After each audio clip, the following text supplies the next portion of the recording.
प्यारे दोस्तों, सादर अभिवादन। मैं हूं महेश कुमार वैद्य और आप देख रहे हैं एनजेपी इंडिया। दोस्तों, अपनी हर वीडियो से पहले दो बातें बोलना शुरू कर रहा हूं। प्रतिदिन एक ही बात सुनना आपको बोझिल लग सकता है, लेकिन अपने दर्शकों श्रोताओं तक संदेश देने के लिए यह निर्णय लिया है। पहली बात, उन सभी लोगों का धन्यवाद जिन्होंने हमें बोलने की आज़ादी दी, संविधान में अभिव्यक्ति का अधिकार दिया। दूसरी बात, जरूरी नहीं कि जो मैं कह रहा हूं उससे आप सहमत हों, आपकी असहमति भी आपका अधिकार है, इसका सम्मान करेंगे। आइए अब आज की बात पर आते हैं। आज हम बात करने जा रहे हैं 21 अप्रैल को प्रधानमंत्री नरेंद्र मोदी के राजस्थान में दिए गए उस भाषण की, जिसमें उन्होंने भारतीय नागरिकों को पूरी तरह से हिंदू मुसलमान में बांटने की भाषा बोली है। पहले आप मोदी का भाषण सुन लीजिए। और पहले जब उनकी सरकार थी, उन्होंने कहा था कि देश की संपत्ति पर पहला अधिकार मुसलमानों का है। इसका मतलब ये संपत्ति इकट्ठी करके किसको बांटेंगे? जिनके ज्यादा बच्चे हैं उनको बांटेंगे। घुसपैठियों को बांटेंगे।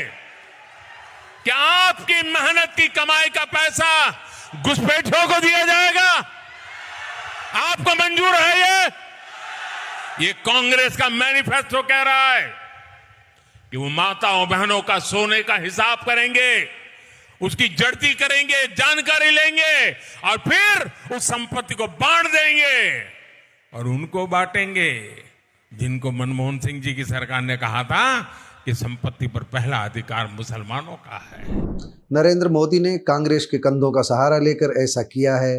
पूर्व प्रधानमंत्री मनमोहन सिंह का सहारा लेकर ऐसा किया है, लेकिन हकीकत ऐसी नहीं है जैसी मोदी जी बता रहे हैं। नरेंद्र मोदी जी, आप हमारे प्रधानमंत्री हैं, देश के प्रधानमंत्री हैं। यह आपकी भाषा का स्तर नहीं है, ऐसा नहीं होना चाहिए।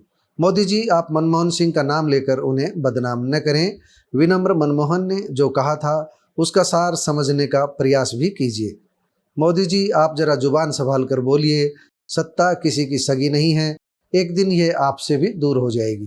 कभी आप कहते हैं कांग्रेस का शाही परिवार नई दिल्ली में वोट नहीं डाल पाएगा, कभी सोनिया गांधी का नाम लिए बिना कहते हैं कि जो चुनाव नहीं जीत सकते हैं उन्हें राजस्थान से राज्यसभा में भेज दिया जाता है। यह पीएम की भाषा का स्तर और संवाद नहीं है, यह पीएम के भाषण का स्तर नहीं है। आप प्रधानमंत्री हैं। मनमोहन सिंह के जिस भाषण का आप सहारा लेकर कांग्रेस पर हमला बोल रहे हैं, उसे एक बार सुन तो लीजिए। यूट्यूब पर आज भी मौजूद है। मनमोहन सिंह ने यह नहीं कहा था कि देश की संपत्ति पर पहला अधिकार मुसलमानों का है।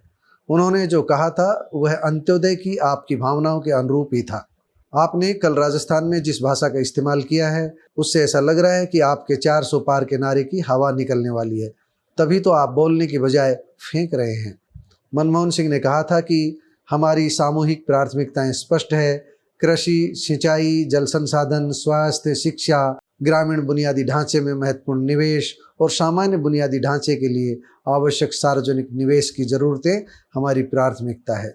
अनुसूचित जाति, अनुसूचित जनजाति और अन्य पिछड़े वर्ग के उत्थान के लिए कार्यक्रम, अल्पसंख्यक और महिलाएं और बच्चों के लिए कार्यक्रम बनाकर कल्याणकारी योजनाओं को पुनर्जीवित करने की जरूरत है।